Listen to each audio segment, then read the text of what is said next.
రండి నాతో కలిసి బైబిల్ చదవండి. Part 14 of complete Bible with Isha in Telugu version.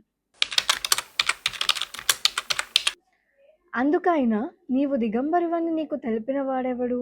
నీవు తినకూడదని నేను నీకు ఆజ్ఞాపించిన వృక్షఫలములు తింటివా అని అడిగాను.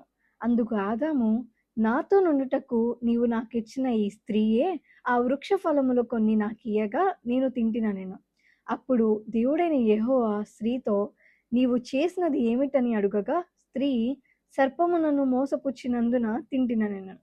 అందుకు దేవుడైన యెహోవా సర్పముతో, నీవు దీని చేసినందున పశువులన్నిటిలోనూ భూజంతువులన్నిటిలోనూ నీవు శపించబడిన దానివై నీ కడుపుతో ప్రాకుచు నీవు బ్రతుకు దినములన్నీయు మన్ను తిందువు.